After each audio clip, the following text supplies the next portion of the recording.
Hello there, welcome to Weird Music on the Glumberger channel.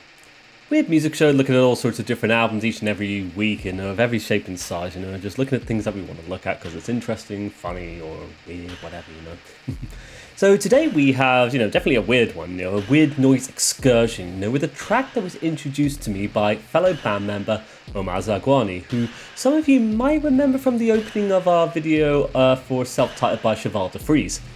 So, after our last practice, as it was, on the tube back to his place, Omar went and introduced me to this solo act, and this particular track, which I had no context and or understanding of at the time. And to be fair, with it being band practice, in the sort of post-band practice, hazy, slightly drunk context, it was a really weird and peculiar listening experience that I thought was very fun in its own right, especially with it being on the tube, which was already loud, caustic and noisy. What we were getting was distortion, chaos and industrial beats, as well as, a very weird, slightly fun, visceral name. Let's get into it today, shall we? Today I present the track Playing God by Slaughtertable.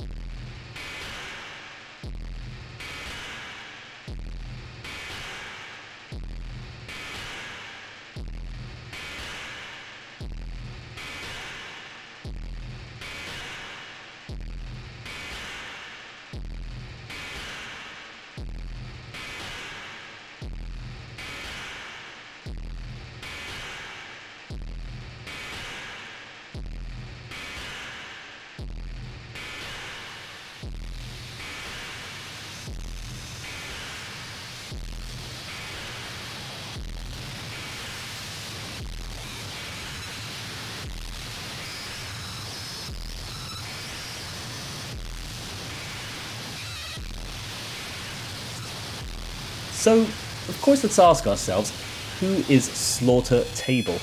Well, Slaughtertable, it's the moniker for one Soi Commander, aka Reza Maniam, from Kuala Lumpur, Malaysia, who's known mostly for being the bassist and vocalist for the grindcore band Compulsion To Kill.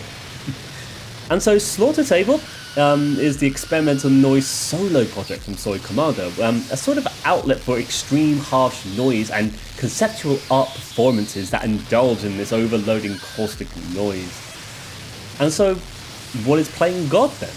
Well, this is a single 13-minute track released April 25th in 2024, described only on the Bandcamp as being experimental audio. Aside from that, we've got nothing else to go on except what we're hearing, and maybe the album art, which gives us a sort of distorted black and white photo of the legendary Slaughterhouse himself, stood at the very table with his array of electronic devices ready to just assault with noise. So, let's just dive into the track and see what the heck's going on here, shall we? So, immediately, you're sort of just getting this battering of a very intense, fast-tempoed noise, just drifting around in with these distorted frequencies.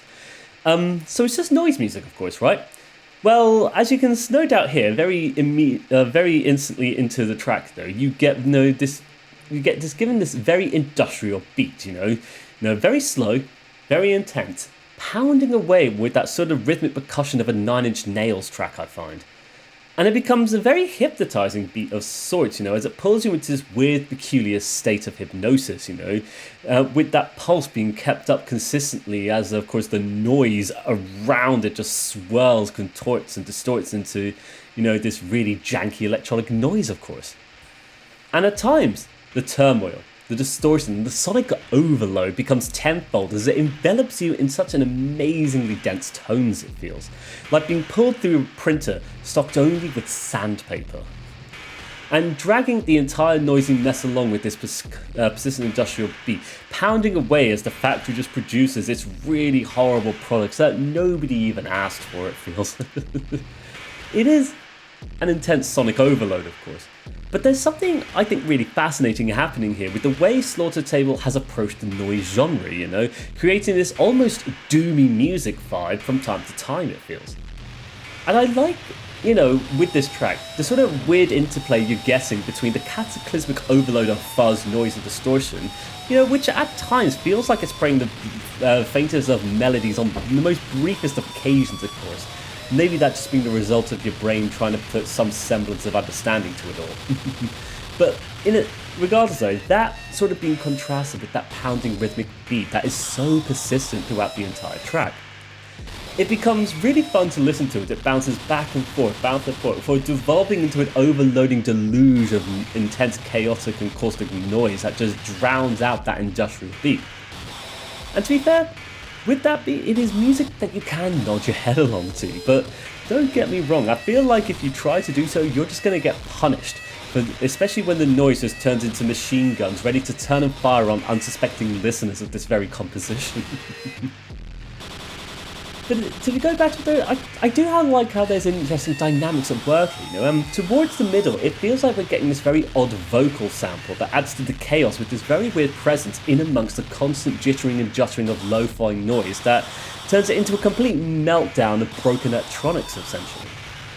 And with that, once again, that weird industrial beat in the background, coming in and out of the mix, it creates a sort of backbone to this entire track. But it's one that's completely shrouded for long passages with just mind-breaking noise that squeezes, twists, pulls, and spins its various sounds into these incredibly indiscernible janky tones that, to be fair, does actually hurt a little at time to time. But in a weird way, it's really fascinating as a result, I find. As it just goes, it just straddles the line between, the noise with the beats and then just letting it fall into this completely discordant chaos it feels, And it becomes so clouded and distorted, just becoming this miasma of just completely blurry details that seem to make up absolutely nothing discernible. But I like that weird, fascinating interplay between all the different elements though, as well as the track just sounding like, slaughtertable is just having fun making horrible atonal and discordant noise, right? Yeah, I do like how, parts of this composition seem to fall into a semblance of structure and coordination, especially with that beat, while others contrast that very same state with this overload of formless noise. And it bounces back and forth, presenting, little variations here and there as you just sort of twist and turn the knobs on the various effects pedals, right? But it feels like, that it's making something interesting within the noise genre, a sense of purpose, as opposed to the complete chaotic and structureless noise that, we have covered before on this channel in previous episodes. I would say it does still seem to capture many of the elements of the noise genre, especially that sort of experimental improvisational vibe that, is so prevalent in the genre. It's just exploring the loudest and dirtiest tones from all your various effects. But it does feel like there's thought going into this whole project, though, of making something that is still interesting within its own right. And so before we finish off, a little bit of story time then. As mentioned in the very opening, this track was introduced to me by fellow band member Reza Maniam when we were travelling back to his following band practice. And so to paint the scene, we were on the London Underground, of course, and if anyone who's been on the London Underground, or I guess any sort of tube system, knows how loud and noisy it can be, right? And so we were sitting there, and Omar was just going on his Bandcamp and pulled up Playing God by slaughtertable, and told me to have a listen, handed me a headphone, I stuck it in, and with one ear listening to slaughtertable and the other one just listening to the overloading, caustic noise of the underground itself, of the train passing through the tunnels, it made for a really weird listening experience that I thought was hilarious, but also kind of cool at the same time. And I remember at the time trying to write some initial thoughts about it, but in that very hazy context, none of it made any sense whatsoever when I went to look back. One thing, though, that did occur to me at the time of listening to it, that I think is actually, which I did touch on briefly earlier in this video, but when I first heard this track, I was given very similar vibes to the 9 Inch Nails track At the Heart of It All, which, interesting story, isn't actually a Nine Inch Nails song at all, apparently, according to the Nine Inch Nails wiki, as it wasn't even created by Trent Reznor and had no musical involvement from him. Instead, at the heart of it all was actually created by none other than Aphex Twin, Mr. Richard D. James himself, made for the Nine Inch Nails compilation further down the spiral, essentially. And, you know, this has always been one of my favourite Nine Inch Nails tracks, / Aphex Twin tracks, I guess you can call it, since I first discovered the band, you know, around over a decade ago, well over a decade ago by now, actually. As I just really liked that very beat-driven industrial dirge with ambient tones scattered throughout it, you know, and as well as kind of caustic harsh noise. I feel like, you know, especially listening to Playing God by slaughtertable, you know, that there's similar vibes and concepts being expressed here, you know, though I feel like slaughtertable definitely leans much more heavily into pure chaotic noise itself. But it does make for a very interesting listening experience, and you know, I think within its own right, it creates a very weird sense of familiarity in amongst that industrial chaos. But it's very interesting how, you know, different ideas, similar ideas, you know, that kind of contrast between the two. But it was an interesting initial thought I had that I thought I'd just briefly mention.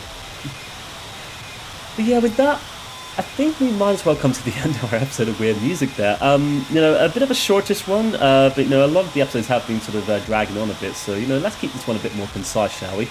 But yeah, this one did really pique my curiosity when Omar first showed it to me, which I should actually also mention as well. When he first showed me this particular track by slaughtertable, it was also the first time he had heard it as well. Apparently he randomly went onto slaughtertable's Bandcamp page and landed on that one as it was the most recent release at that current point in time. But yeah, as you know, and I thought, though, you know, weirdly good in its own weird, unique little ways, though, you know. And like I said, it is chaotic noise, but there's a very nice experimentation of the genre, you know, and some fascinating semblances of structure in amongst that chaotic miasma that you get. And I would say as well, I think it might actually be one of my favourite things I've heard within the harsh noise music genre, to be fair. So yep, a huge thanks to Omar for putting us onto this one. Maybe one day we'll check out some more slaughtertable, maybe some Compulsion To Kill, who knows, I don't really know, we'll just have to see the way the wind blows, but yep. At least we covered some slaughtertable today, you know, just for a bit of a short, fun episode. In any case, though, I would like to thank you for watching today's episode of Weird Music. I wish you all the best, take care, and bye-bye for now. Bye-bye.